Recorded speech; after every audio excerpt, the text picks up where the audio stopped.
The November wind cut through downtown Chicago like a blade, carrying the scent of snow and exhaust fumes through the concrete canyons.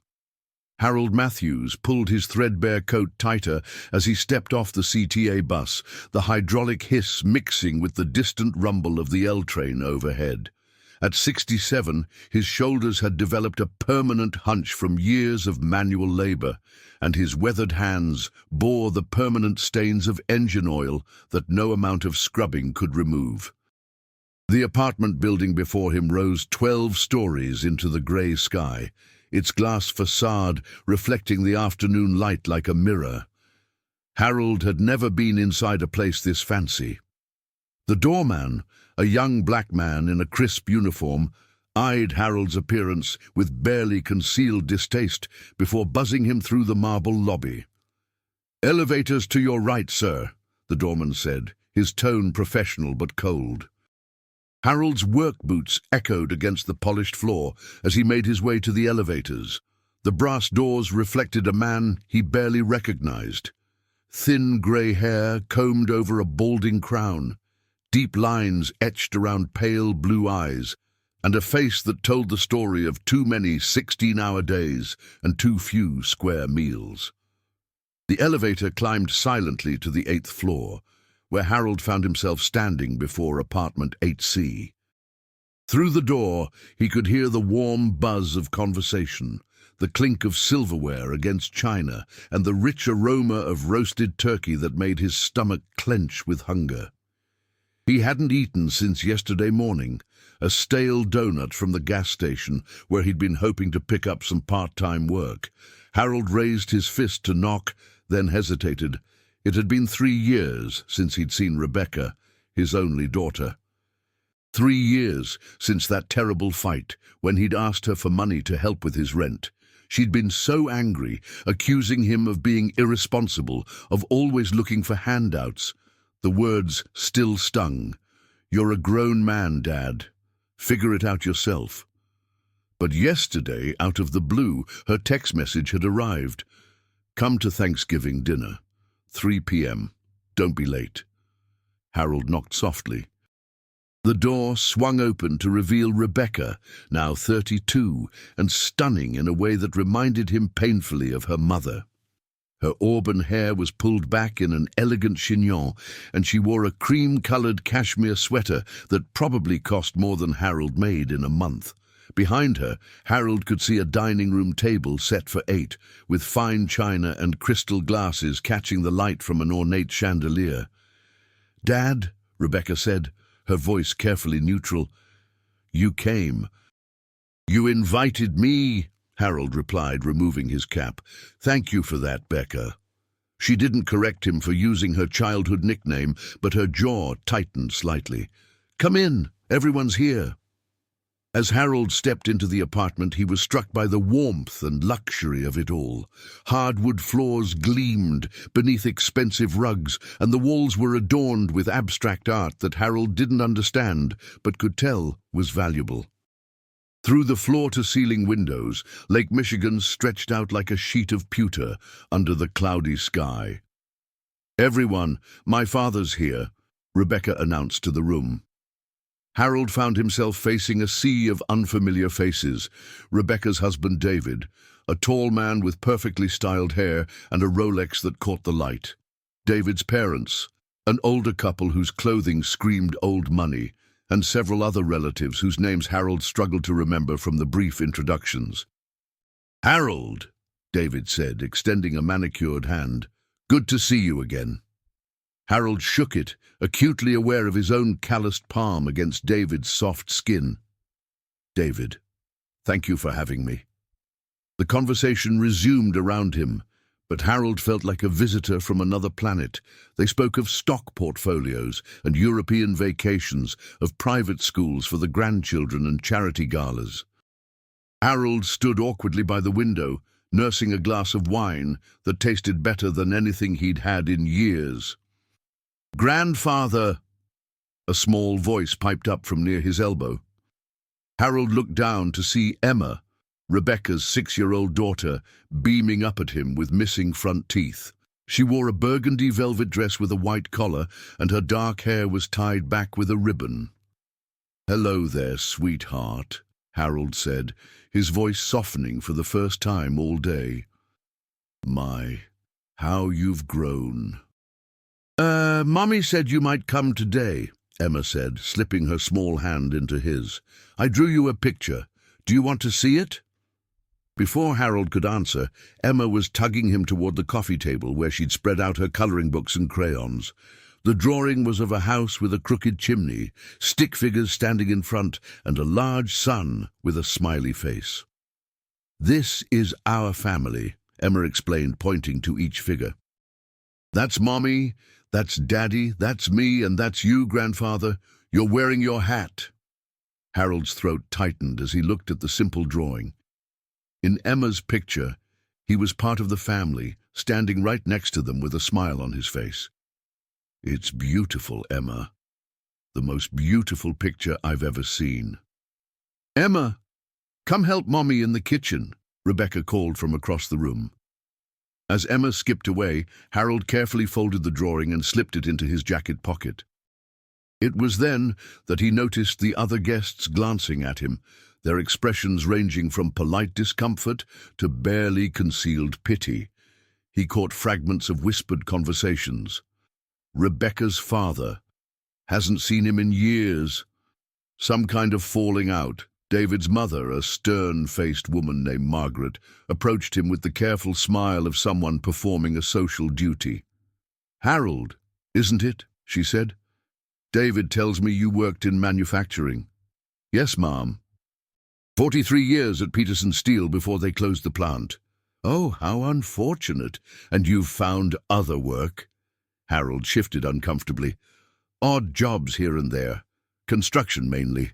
Whatever comes up." Margaret nodded with the kind of sympathy that felt more like judgment. "Well, it's never too late to start over, is it?" Before Harold could respond, Rebecca called everyone to the table. The dining room was a magazine-perfect tableau of autumn elegance.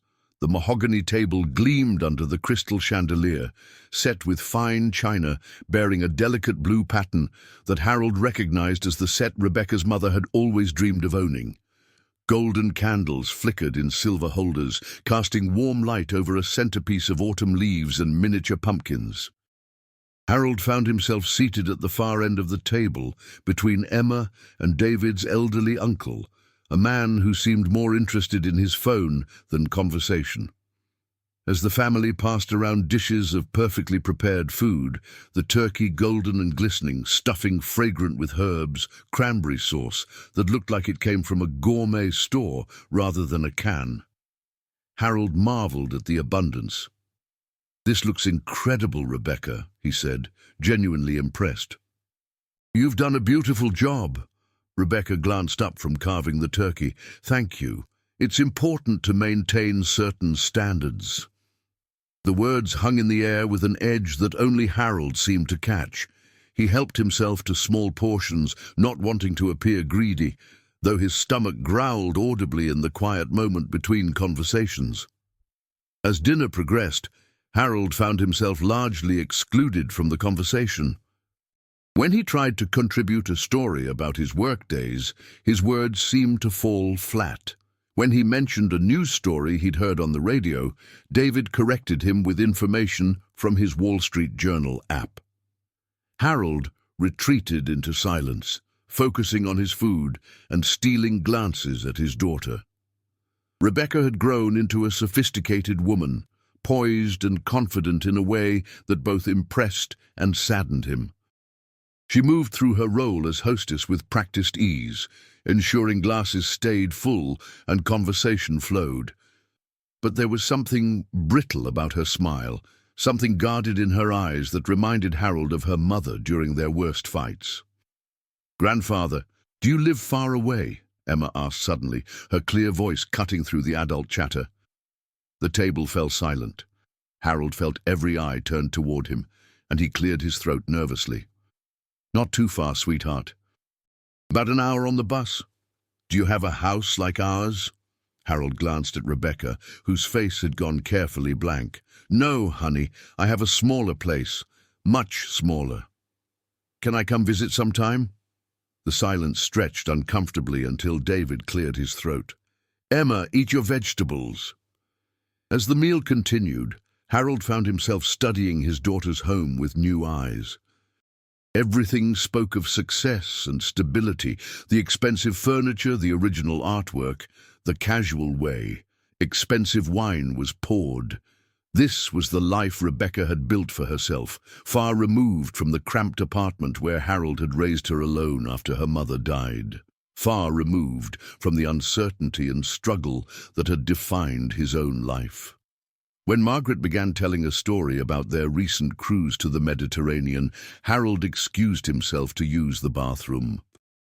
The hallway was lined with family photos: Rebecca's wedding, Emma's baby pictures, vacation shots from exotic locations. Harold searched for any photo that included him, but found none. It was as if he'd been edited out of their history entirely. In the bathroom, Harold caught sight of himself in the mirror above the marble sink. His reflection looked out of place in the elegant space, like a smudge on an otherwise perfect picture. He splashed cold water on his face and tried to compose himself. When he returned to the table, dessert was being served, a pumpkin pie that looked like it belonged in a bakery window, topped with perfectly piped whipped cream. Harold accepted a slice gratefully, savoring each bite of the rich, spiced filling. "This is delicious," he told Rebecca. "Reminds me of the pies your mother used to make." Rebecca's fork paused halfway to her mouth. "I bought it from a bakery downtown." The correction felt like a slap, and Harold nodded silently. Around the table, conversation had turned to Black Friday shopping plans and holiday vacation destinations. Harold listened to discussions of ski trips to Aspen and shopping expeditions to New York, realizing once again how far his daughter's world had drifted from his own. As coffee was served in delicate china cups, Harold felt the weight of his exhaustion settling over him. The warmth of the apartment and the rich food had made him drowsy, and he found his eyelids growing heavy. He blinked hard, trying to stay alert, but the combination of his early morning shift at the construction site and the emotional strain of the day was taking its toll. "Are you all right, Dad?" Rebecca asked, noticing his fatigue. "Just tired," Harold admitted. "It's been a long day." "Well," Rebecca said, standing and beginning to clear plates, "I suppose we should start thinking about wrapping up." Harold felt the dismissal in her words and pushed back from the table. "Of course, I should get going anyway. The buses run less frequently in the evening." As the family began the ritual of goodbyes, Harold found himself standing awkwardly in the foyer, unsure of the protocol. David's family embraced each other warmly, making plans for Christmas and discussing future get-togethers. Harold waited, hoping for some similar gesture from his daughter. Emma ran up to him and wrapped her small arms around his waist. "I'm glad you came, Grandfather. Will you come again?" Harold hugged her back, breathing in the sweet scent of her hair. "If your mommy invites me, sweetheart." "I will ask her," Emma declared with 6-year-old confidence. Rebecca approached with something in her hands, a jacket Harold didn't recognize. It was clearly expensive, made of fine wool in a charcoal grey, but Harold could see immediately that it was damaged. The left sleeve had a tear near the shoulder, and there were what looked like oil stains on the front. "Here," Rebecca said, holding it out to him. "Take this." Harold looked at the jacket, then at his daughter's face. Her expression was unreadable, but there was something in her eyes, a mixture of guilt and resentment that made his chest tighten. "This torn jacket is all you get," she said quietly, the words clearly meant for him alone. "Don't expect anything else." The words hit Harold like a physical blow. He understood immediately what she meant. This damaged designer jacket was her way of acknowledging his presence while making clear the limits of her generosity. It was charity disguised as a gift, expensive enough to salve her conscience, but damaged enough to remind him of his place. Harold took the jacket with hands that trembled slightly. "Thank you," he managed to say. Rebecca nodded curtly. "David will call you a cab." "I can take the bus." "The cab's already ordered," David said, appearing with Harold's worn coat. "Should be here in a few minutes." Harold put on his old coat over his thin sweater, then carefully folded the torn jacket over his arm. Through the apartment's windows, he could see the lights of the city beginning to twinkle in the gathering dusk. Somewhere out there was his studio apartment in a neighborhood Rebecca would never visit, with its rattling radiator and second-hand furniture. The cab arrived sooner than expected, and Harold found himself being ushered toward the door with polite efficiency. Emma waved goodbye from the living room, but Rebecca had already disappeared into the kitchen. David shook his hand once more and thanked him for coming, but the words felt hollow. As the elevator descended toward the lobby, Harold stared at his reflection in the polished doors. The torn jacket lay across his arm like a weight, its expensive fabric soft against his work-roughened hands. He thought about Rebecca's words, the careful cruelty of them, and wondered how the little girl who used to curl up in his lap to read bedtime stories had grown into a woman capable of such calculated coldness. The lobby was empty except for the doorman, who barely glanced up as Harold made his way to the waiting cab. As the taxi pulled away from the curb, Harold turned for one last look at the building. In the 8th-floor window, he could see the warm glow of Rebecca's apartment, the silhouettes of her family moving about in their comfortable world. Harold settled back in the cab seat and closed his eyes, the torn jacket heavy in his lap, and tried to reconcile the daughter he remembered with the woman he'd just left behind. The cab ride back to Harold's neighborhood took 45 minutes through increasingly rough streets. As the gleaming towers of downtown gave way to boarded-up storefronts and cracked sidewalks, Harold watched the city transform outside his window. The Thanksgiving decorations here were sparser.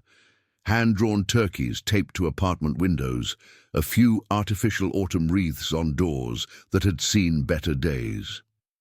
Harold's studio apartment sat above Kowalski's Corner Market, a Polish grocery store that had been serving the neighborhood for 30 years. The narrow staircase to the 2nd floor creaked under his weight as he climbed, each step echoing in the empty hallway. The smell of cabbage and kielbasa from the apartment next door mixed with the musty odor of old carpet and radiator heat. His key stuck in the lock as it always did, requiring a precise jiggle and turn that Harold had mastered over the past 2 years of living here. The door opened to reveal a space that could charitably be called cozy, but was honestly just small, 400 square feet, that contained his entire life. The Murphy bed was still folded down from the night before, unmade sheets, a testament to his early morning rush to the construction site. A card table served as both desk and dining surface, currently holding a stack of unpaid bills and a coffee mug with yesterday's dregs. The kitchenette consisted of a hot plate, a mini fridge that hummed loudly, and a sink barely large enough to wash dishes one at a time. Harold hung his old coat on the hook by the door and looked at the torn jacket in his hands. In the harsh light of the single overhead bulb, the damage was even more apparent.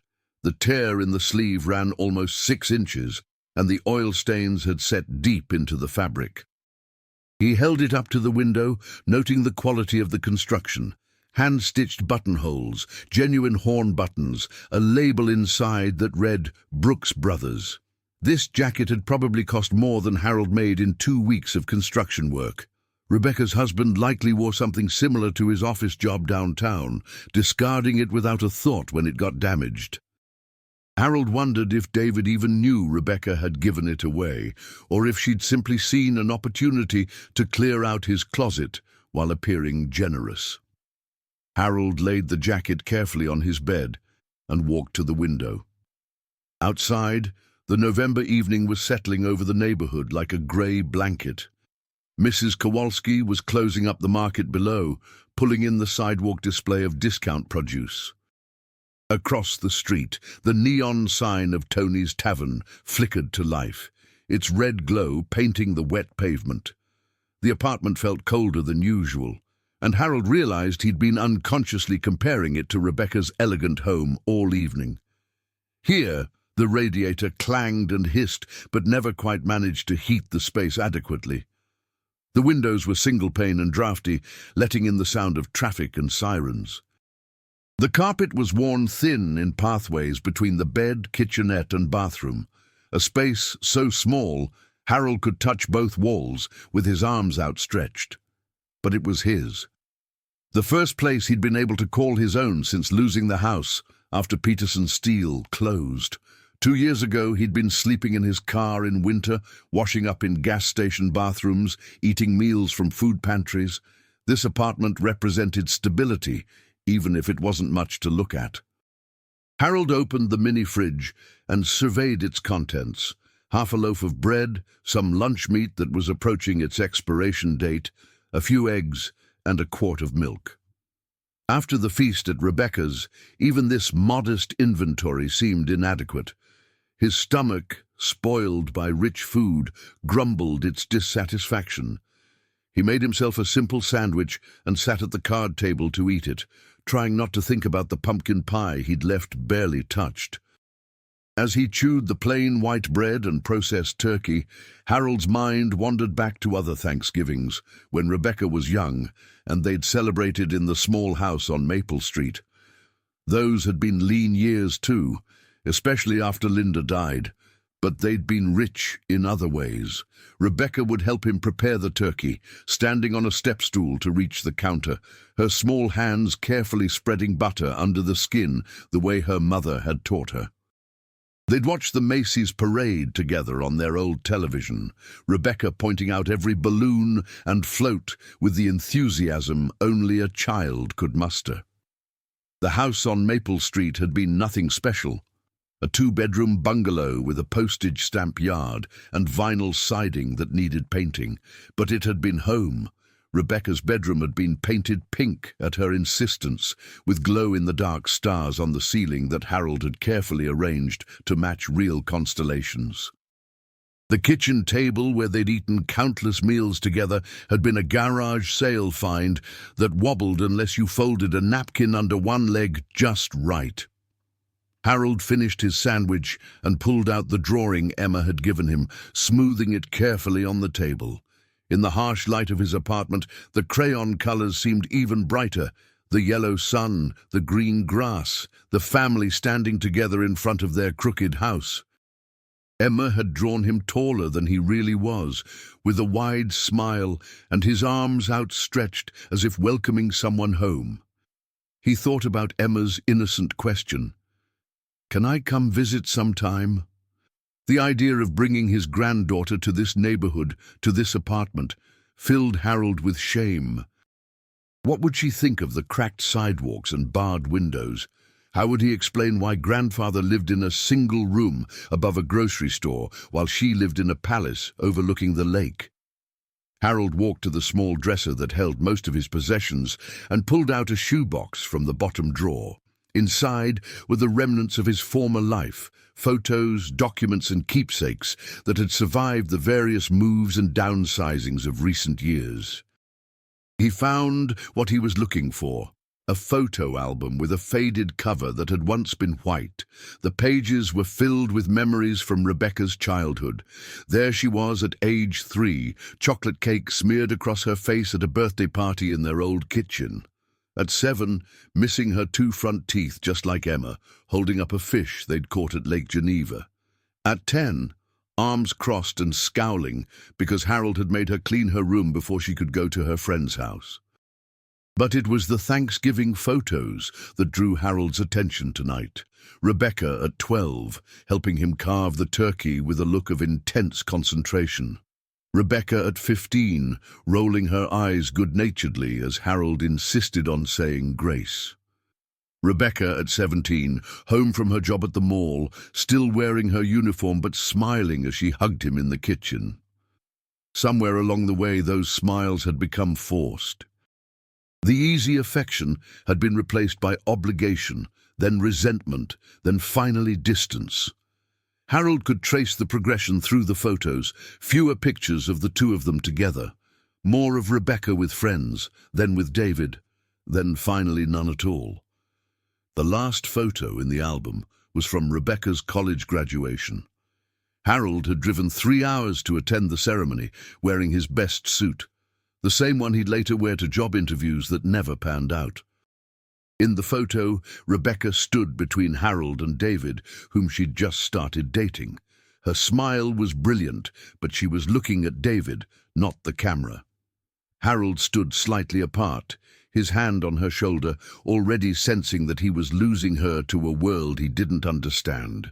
Harold closed the album and returned it to the shoebox. Outside, the sounds of the neighborhood were settling into their evening rhythm. The distant bass thump from someone's stereo, the rumble of the L train, the occasional siren. These sounds had become familiar, even comforting, in their predictability. He examined the torn jacket again, running his fingers over the soft wool. It was beautiful, even damaged. With some careful stitching, the tear in the sleeve could be repaired. The oil stains might come out with the right treatment. Harold had learned to be resourceful in recent years, to see potential where others saw only problems. But as he held the jacket, Rebecca's words echoed in his mind. "This torn jacket is all you get. Don't expect anything else." The message was clear. She was willing to acknowledge his existence, but only on her terms. He was welcome at her table, as long as he didn't embarrass her too much, could accept charity without complaint, and understood his place in her carefully constructed world. Harold thought about the other guests at dinner, their polite but distant manner, the way conversation stopped when he tried to contribute. He'd been a curiosity, a reminder of Rebecca's past that she couldn't completely erase, but wished she could minimize. The torn jacket was perfect, expensive enough to seem generous, damaged enough to remind him that he was getting her cast-offs. A knock on the door interrupted his brooding. Harold opened it to find Mrs. Kowalski standing in the hallway, holding a covered plate. "Harold," she said in her accented English, "I made too much pierogi for dinner. You want some?" Mrs. Kowalski was 78, a widow who had emigrated from Poland in the 1960s. She ran the market below with an iron fist and a surprisingly soft heart, often checking on Harold when she thought he wasn't eating properly. "That's very kind of you, Mrs. K, but I just ate." She peered past him into the apartment, taking in the simple sandwich remains and the torn jacket lying on his bed. "You were at your daughter's house today?" Harold nodded. Mrs. Kowalski had lived in the neighborhood long enough to know everyone's business, and Harold had mentioned Rebecca during their occasional conversations. "How was it?" Harold considered lying, offering the polite response that everything was fine, but something in Mrs. Kowalski's weathered face invited honesty. "Complicated," he said finally. She nodded knowingly. "Family is always complicated. My son in California, he calls once a month, sends money at Christmas. Very nice boy, very successful. But he has never visited, not once in 10 years. Says he's too busy. At least he calls." "Yes, at least he calls." Mrs. Kowalski held out the plate. "Eat these tonight. Tomorrow we can talk more if you want." Harold accepted the pierogi gratefully. They were still warm, the potato and cheese filling rich and comforting in a way that expensive restaurant food could never be. After Mrs. Kowalski left, Harold ate the pierogi slowly, savoring each bite. They reminded him of his grandmother's cooking, the simple Eastern European dishes that had sustained his family through the Depression and World War II. Food made with love rather than to impress. As he finished eating, Harold's gaze fell on the torn jacket again. An idea began to form in his mind, not fully developed yet, but growing stronger as he considered it. Rebecca had given him this jacket as a dismissal, a way of saying goodbye while maintaining the pretense of generosity. But what if he refused to accept that dismissal? What if he took her gesture and turned it into something else entirely? Harold picked up the jacket and examined it more closely. The fabric was indeed beautiful, a charcoal grey wool that would be warm and dignified when properly cared for. The cut was classic, timeless, the kind of garment that would last for decades if maintained. With some work, some attention, some love, this damaged jacket could be restored to its former glory, just like relationships, Harold thought, just like people. He folded the jacket carefully and placed it on the chair by his bed. Tomorrow was Friday, his day off from the construction site. He would take the jacket to the dry cleaner first, see what could be done about the stains, then to the tailor shop in the old Italian neighborhood, where Mr. Benedetto had been mending clothes for 40 years. If anyone could repair the tear invisibly, it would be him. But first, Harold had another idea. He pulled out a piece of paper and began to write. "Dear Rebecca, thank you for inviting me to Thanksgiving dinner today. It meant more to me than you know to be included in your family celebration. Emma is a beautiful child, and you should be proud of the home you've created. I also want to thank you for the jacket. I can see that it's a fine piece of clothing, and I intend to take good care of it." Harold paused, considering his words carefully. This letter would set the tone for everything that followed. He wanted to be honest without being accusatory, grateful without being servile, loving without being desperate.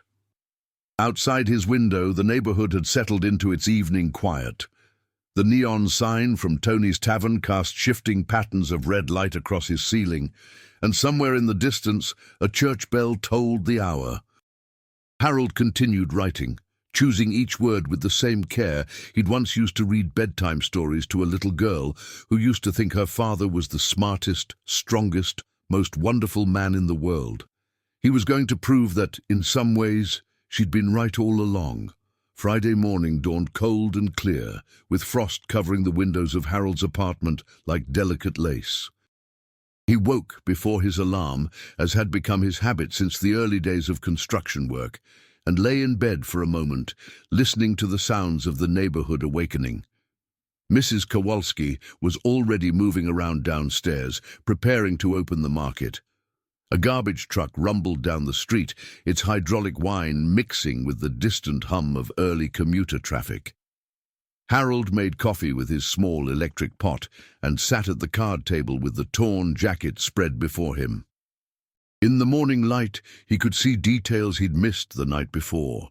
The impeccable tailoring of the shoulders, the way the fabric had been cut to drape naturally, the subtle pattern woven into what he'd initially thought was solid grey wool. This wasn't just expensive clothing, it was craftsmanship.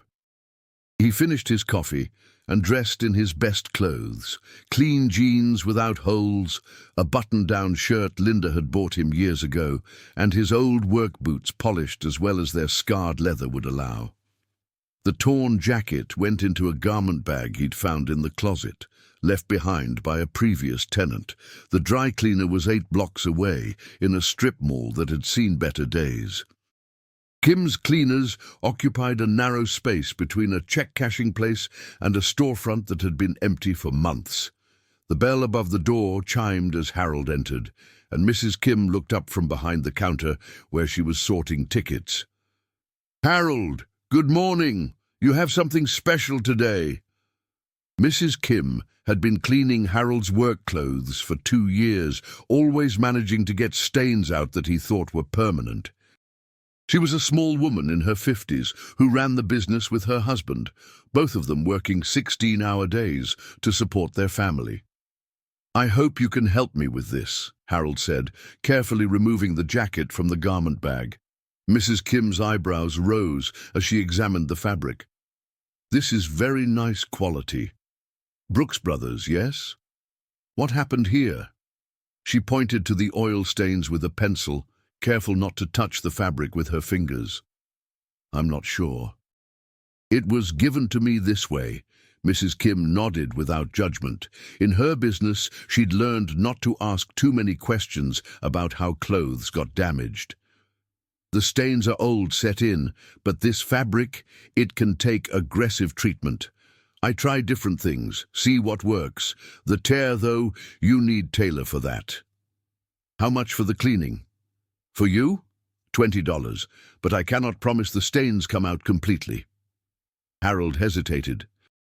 $20 was nearly a quarter of his weekly grocery budget, but looking at the jacket, he knew it was worth the risk. Please try. Mrs. Kim wrote up a ticket and pinned it to the jacket. Come back Tuesday. If stains don't come out, you pay only $10. From the dry cleaner, Harold walked 15 blocks to Little Italy, a neighborhood that had managed to retain its character despite the encroachment of gentrification. Benedetto's Tailoring occupied the ground floor of a narrow brownstone, its window display featuring vintage sewing machines and faded photographs of the shop's early days. The bell that announced Harold's entrance was an actual brass bell, not an electronic chime. The shop smelled of pressed wool and old wood, with undertones of the machine oil used to maintain the antique equipment. Bolts of fabric lined the walls, organized by color and type with the precision of a lifetime's experience. Mr. Benedetto emerged from the back room, a measuring tape draped around his neck like a stole. He was a small man in his 70s, with silver hair combed straight back, and hands that moved with the confidence of someone who had spent 50 years working with needle and thread. Yes, he said, his accent still carrying traces of his Italian childhood despite decades in Chicago. I have a jacket that needs repair, Harold said. A friend recommended you. Mr. Benedetto gestured for Harold to follow him to a work table near the window where the light was better. Harold carefully unfolded the garment bag and removed the jacket. Ah, Mr. Benedetto said, his voice carrying a note of appreciation. Brooks Brothers, probably 10, 12 years old. Good fabric, good construction. He examined the tear closely, stretching the fabric gently to see how the fibers had separated. This is not a cut, is pulled apart. Maybe caught on something sharp, yanked hard. Can it be fixed? Everything can be fixed, Mr. Benedetto said, with the confidence of a man who had been proving that statement true for decades. Question is, how much you want to spend and how perfect you want it to look. He pulled out a magnifying glass and studied the tear more closely. This tear follows the grain of the fabric, which is good. I can weave new threads into the gap. Match the pattern. Take me maybe 3-4 hours of careful work, but expensive, $150. Harold's heart sank. $150 might as well have been $1,000. Isn't there a less expensive way? Mr. Benedetto considered this, then walked to a drawer filled with fabric samples. I can patch it from inside, reinforce with matching fabric. Still strong, but you see small line where repair is made. Maybe $60. Harold thought about this. $60 was still a significant expense, but it was within the realm of possibility if he skipped a few meals and walked instead of taking the bus for a week. The less expensive repair, would it hold up to regular wear? Oh yes, very strong, but not invisible. Harold looked at the jacket again, weighing his options. The perfectionist repair would restore the garment to its original condition, but the cost was prohibitive. The simpler repair would be functional, but would leave evidence of the damage. Maybe that was appropriate, Harold thought. Maybe the visible repair would be honest in a way that complete restoration wouldn't be. A reminder that some things could be fixed, but not erased. That healing didn't always mean returning to exactly what you were before. The $60 repair, Harold decided. How long will it take? 1 week. I do it careful, make it strong for you. Harold paid the deposit and received a ticket, watching as Mr. Benedetto carefully wrapped the jacket in tissue paper. As he walked home, Harold felt a sense of purpose he hadn't experienced in months. For the first time since losing his job at Peterson Steel, he was investing in something beyond mere survival. The weekend passed slowly. Harold picked up a small side job helping a neighbor move furniture, earning $40 that would cover most of the tailoring bill. On Sunday, he attended Mass at St. Casimir's, the Polish church 3 blocks from his apartment. He hadn't been particularly religious since Linda died, but the familiar rituals and the sense of community drew him back occasionally. After Mass, he walked to the lakefront, something he rarely did despite living only 2 miles from Lake Michigan. The water was grey-green under the overcast sky, with small waves lapping against the concrete breakwater. Joggers and dog walkers populated the path that ran along the shore, most of them clearly from more affluent neighborhoods to the north. Harold found a bench and sat watching the water, thinking about the week ahead. Tuesday, he would pick up the jacket from the dry cleaner. Friday, he would collect it from Mr. Benedetto's shop. And then, what? He still hadn't fully formed his plan, but he knew it involved more than simply restoring a piece of clothing. On Monday morning, Harold was back at the construction site, helping to frame a new office building downtown. The work was hard, but familiar. Measuring, cutting, lifting, securing. His hands moved automatically while his mind wandered to other things. During lunch break, sitting on a stack of lumber with his sandwich and thermos of coffee, Harold found himself sketching on a scrap of paper. He wasn't much of an artist, but the drawing that emerged showed a man in a well-fitted jacket, standing straight and confident. It wasn't meant to be realistic, just an idea, a possibility. What would it feel like to wear something that expensive, that well-made? How would it change the way he walked, the way he held himself? "What you drawing there, Harry?" asked Miguel, one of the younger workers, who had taken a friendly interest in Harold. "Nothing much, just thinking." Miguel glanced at the sketch.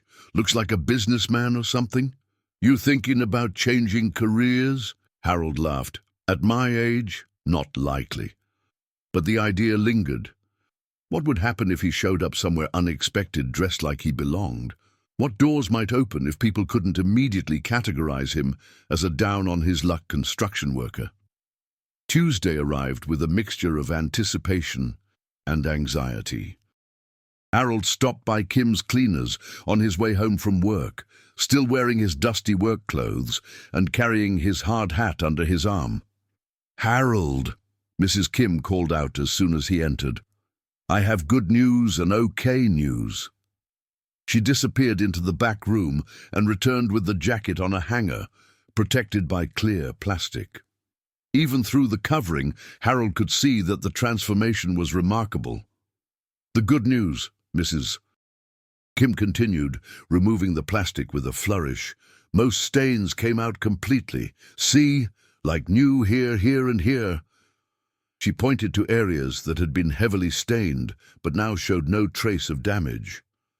The jacket looked magnificent. The charcoal wool had been restored to its original luster, and the fabric seemed to glow under the shop's fluorescent lights. "The okay news," Mrs. Kim continued. "This one stain, very stubborn." She pointed to a spot near the bottom hem, where a faint shadow remained. "I try everything, different solvents, different temperatures. It's much better, but not perfect." Harold examined the remaining stain.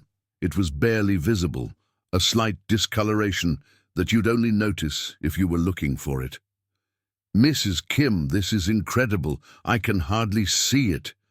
She beamed with pride. 40 years I do this work. I know what fabric can take." She rang up the transaction, charging him only $15 despite the extensive work. "You have special occasion for this jacket?" "Maybe," Harold said, carefully placing the garment in his bag. "Maybe I do." The walk home seemed shorter than usual, and Harold found himself standing straighter, buoyed by the success of the cleaning. Mrs. Kowalski was arranging a display of winter vegetables when he passed the market. "Harold, you look happy today." "Good day," he agreed. "Sometimes things work out better than you expect," she nodded sagely. "It's important to have hope. Without hope, what do we have?" That evening, Harold hung the jacket carefully in his closet and stood back to admire it. The cleaning had revealed details he hadn't noticed before. The subtle texture of the weave, the way the shoulders had been constructed to maintain their shape, the small touches that distinguished truly fine clothing from mass-produced garments. He tried it on, standing before the small mirror mounted on his closet door. The jacket was slightly too large. David was a bigger man than Harold, but not uncomfortably so. With the right shirt and tie, it would look perfectly acceptable. More than acceptable, actually. It would look distinguished. Wednesday and Thursday crawled by. Harold found himself distracted at work, his mind returning again and again to the jacket hanging in his closet. He began to formulate a plan, vague at first, but growing more concrete as he thought it through. Friday couldn't come soon enough. Mr. Benedetto's shop was busy when Harold arrived after work, with several customers waiting to be served. Harold took a number and sat in one of the wooden chairs near the window, watching the tailor work with practiced efficiency. Each customer received individual attention, careful measurements, and detailed explanations of what would be done and when. When Harold's turn came, Mr. Benedetto disappeared into the back room and returned with the jacket, now wrapped in brown paper and tied with string. "Very good repair," he announced with satisfaction. "Strong, clean, will last many years." Harold unwrapped the jacket carefully. The repair was visible if you knew where to look, a fine line where new fabric had been woven into the original. But it was so skillfully done that it looked almost intentional, like a design element rather than damage. "Mr. Benedetto, this is beautiful work," the old tailor smiled. "Jacket like this deserves respect. Someone paid good money for quality, should last lifetime." He paused, studying Harold with the same careful attention he gave to fabric. "You have shirt and tie to go with this?" "I have a white shirt, it's old but clean." Mr. Benedetto shook his head. "White shirt, okay for some things, but this jacket, this color, you need shirt with little color. Light blue, maybe light gray, and tie that brings out the pattern in the fabric." He walked to a rack of clothing in the corner of the shop. "These are unclaimed items, more than 1 year. Owner never came back, probably moved away or forgot. I cannot sell them, but—" He pulled out a light blue dress shirt, still in its cleaning bag. "This one, good quality, your size, I think, and this tie." He selected a burgundy silk tie with a subtle geometric pattern. "How much?" Harold asked. "For you?" "Nothing. These clothes, they need someone who will appreciate them. Better they get worn than stay in my closet forever." Harold was overwhelmed by the generosity. "I can't just take them." "Is not charity," Mr. Benedetto said firmly. "Is justice. Good clothes should be worn, not wasted. Besides," he added with a twinkle in his eye, "you bring me business when your friends see how good you look." Harold paid for the jacket repair and left the shop with his arms full of clothing that transformed him from a construction worker into something else entirely. Walking home, he caught glimpses of his reflection in store windows and was startled by what he saw. A man carrying quality clothing, moving with purpose and confidence. That evening, Harold laid out the complete outfit on his bed, the jacket restored to its former glory with only the faintest trace of its repair. The shirt, crisp and perfectly pressed. The tie, rich burgundy silk that complemented the grey wool beautifully. Together, they created an ensemble that spoke of success, stability, and self-respect. Harold showered carefully, shaved with more attention than usual, and combed his thinning hair with precision.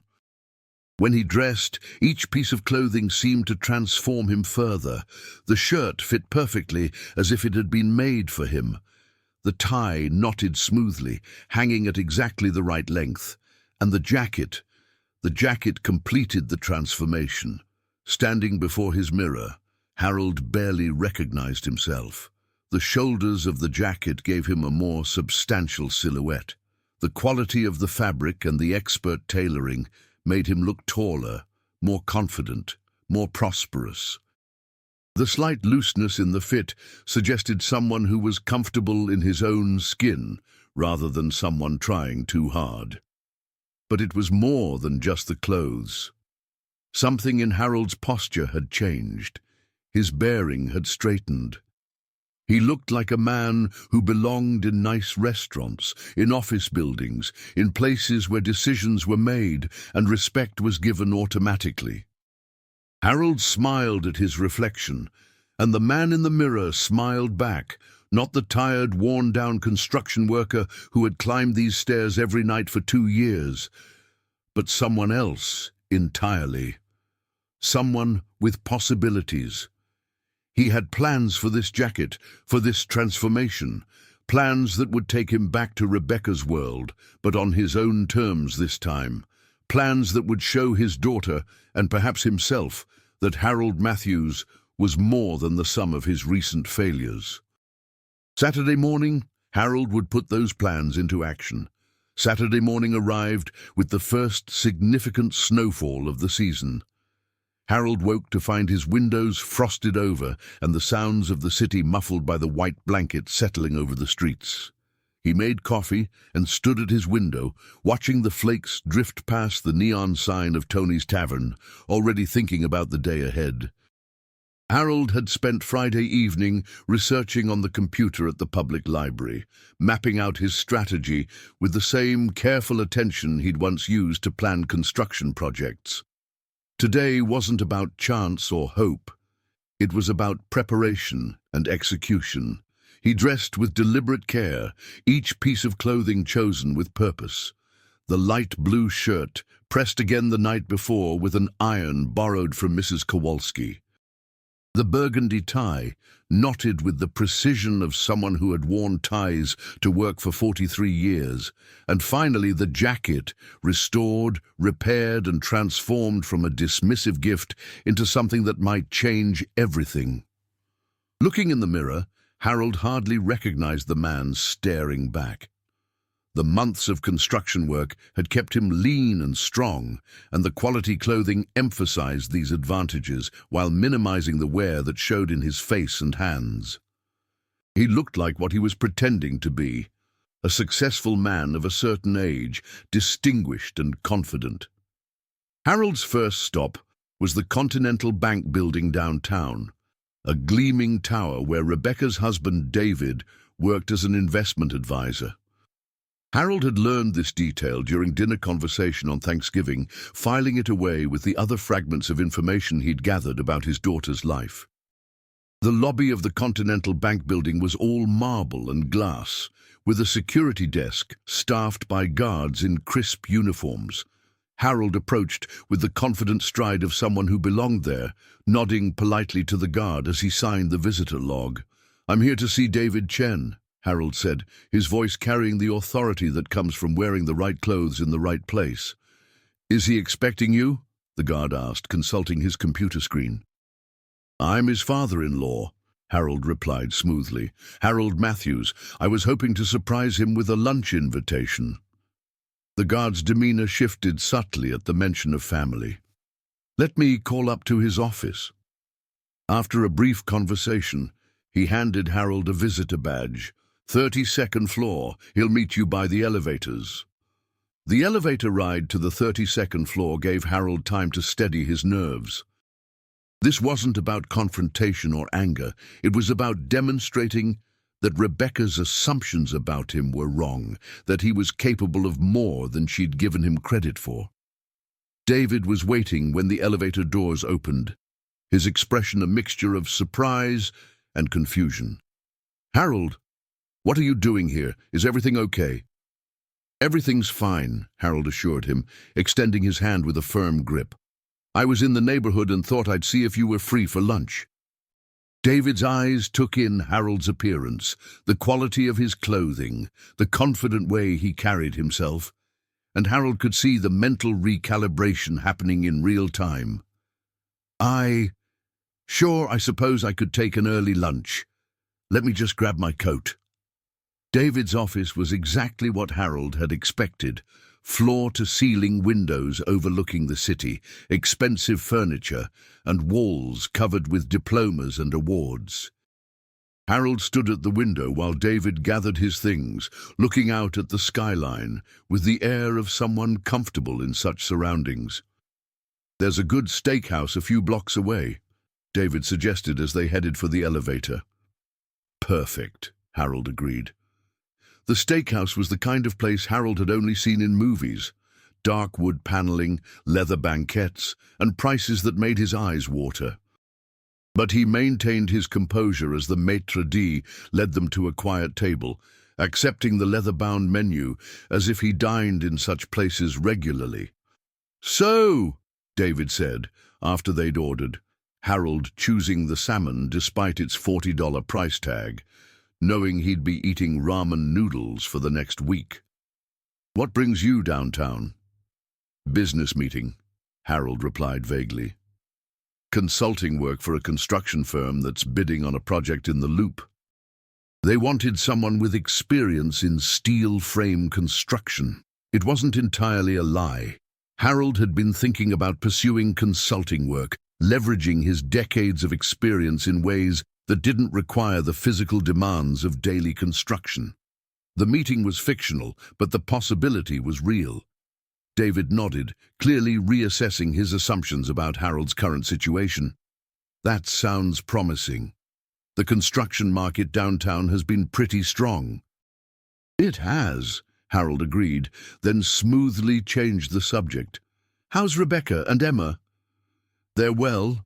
Rebecca's been busy with her volunteer work at the Children's Hospital.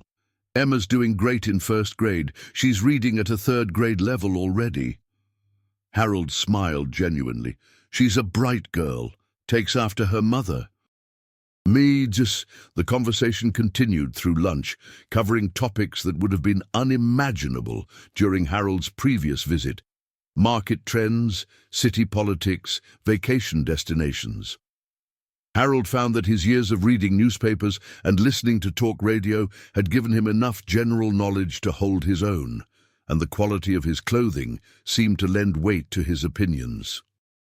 As they finished their meal, David seemed more relaxed, as if he were having lunch with an equal rather than performing a duty for his wife's difficult father. "This was nice," David said as Harold insisted on paying the check with cash he'd been saving for months. "We should do it again sometime." "I'd like that," Harold replied, meaning it. They parted ways outside the restaurant, David returning to his office while Harold continued with his plan. The next stop was Nordstrom, where Harold had never shopped, but where he now walked with the confidence of someone who belonged. He found the men's department and approached a well-dressed salesman with grey temples and an expensive watch. "I'm looking for a shirt and tie to complement this jacket," Harold said, indicating his outfit. "Something for dinner with my family tonight." The salesman's trained eye took in the quality of Harold's jacket and the expert tailoring of the repair. "Excellent choice in the original piece," he said approvingly. "Brooks Brothers." "Yes, it's been in my closet for a while, but I had it cleaned and repaired recently." The salesman led Harold to a display of shirts and ties, selecting options with the practiced efficiency of someone who dressed successful men for a living. Harold allowed himself to be guided, trying on different combinations until they found a white shirt with French cuffs and a navy tie with gold accents that elevated the entire ensemble. "Perfect," the salesman declared, "very distinguished." Harold purchased the shirt and tie, along with a pair of silver cufflinks that the salesman insisted were essential for the complete look. The total came to more than Harold had spent on clothing in the past 5 years, but he paid without flinching, knowing that this investment was about more than fashion. From Nordstrom, Harold took a taxi to the neighborhood where Rebecca lived, arriving at the building just as the afternoon light was beginning to fade. The same doorman who had barely acknowledged him on Thanksgiving now greeted him with professional courtesy. "Good evening, sir. Who are you here to see?" "Rebecca Chen," Harold replied. "I'm her father." The doorman's double take was almost comical. Harold looked nothing like the shabby man who had visited 3 weeks earlier. "I'll call up for you, Mr. Matthews. Harold Matthews." The call was brief, and Harold could hear Rebecca's surprise even from across the lobby. The doorman hung up with a puzzled expression. "She says to send you up, but she seems confused." Harold smiled. Family can be complicated. The elevator ride to the 8th floor felt different this time. Harold stood straighter, moved with more confidence, felt like he belonged in this building of successful people.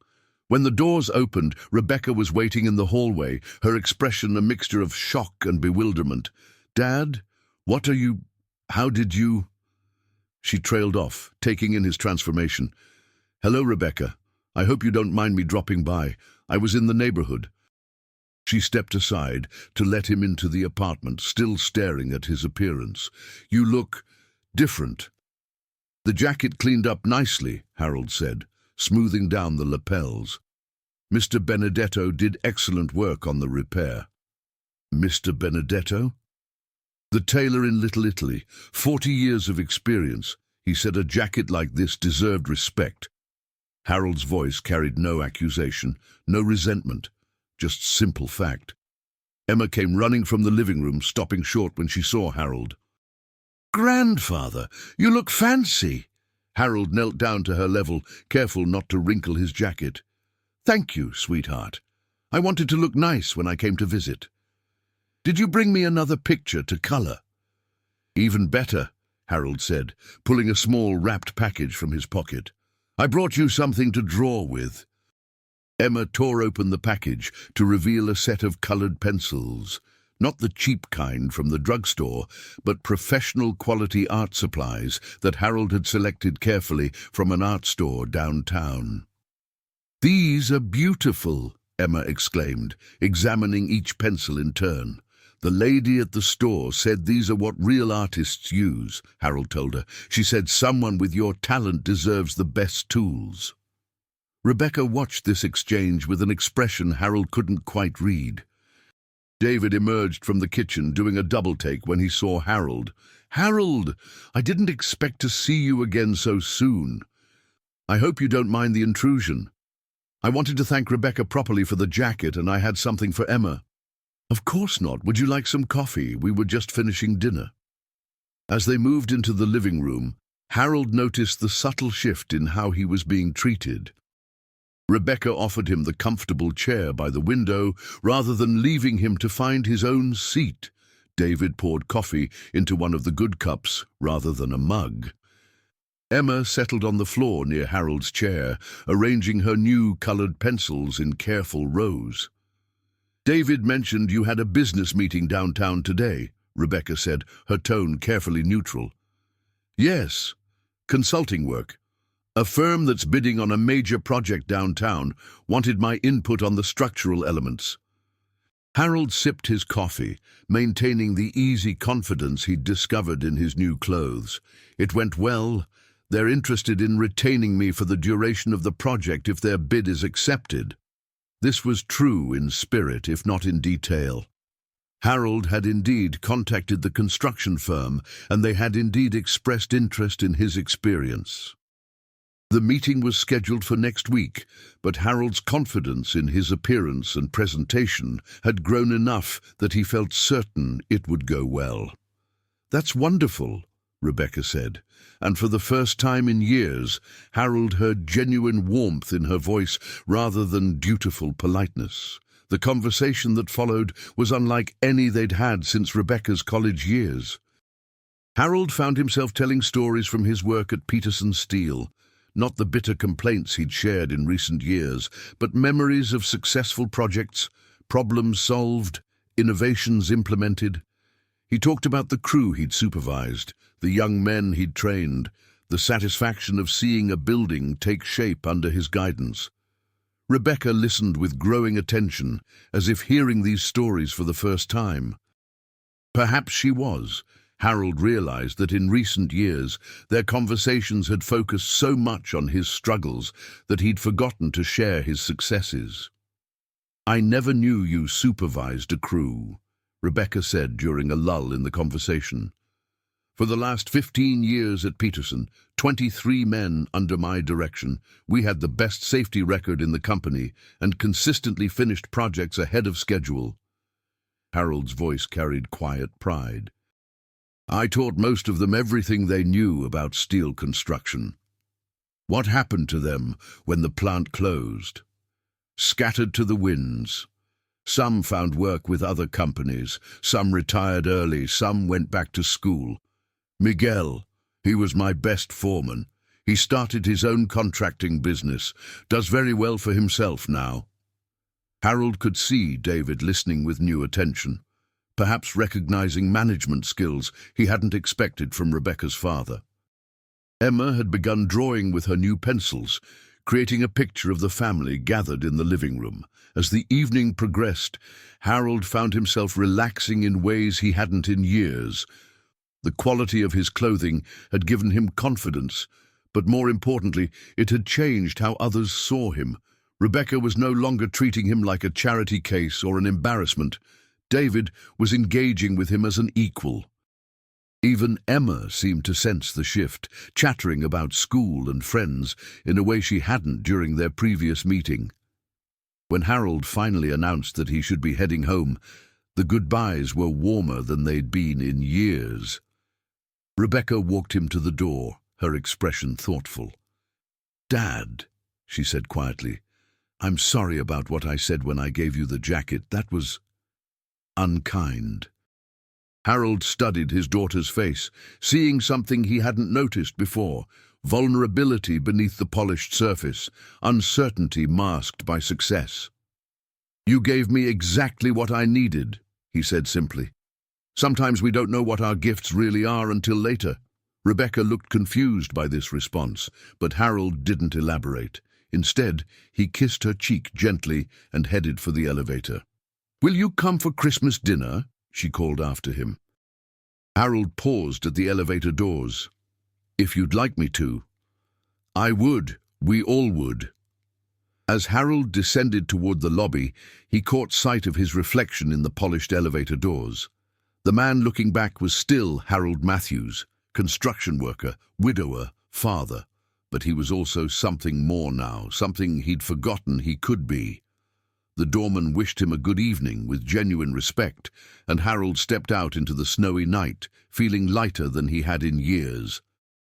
The jacket that Rebecca had meant as a dismissal had become a bridge instead, not just back to her world, but back to the man he'd been before life knocked him down.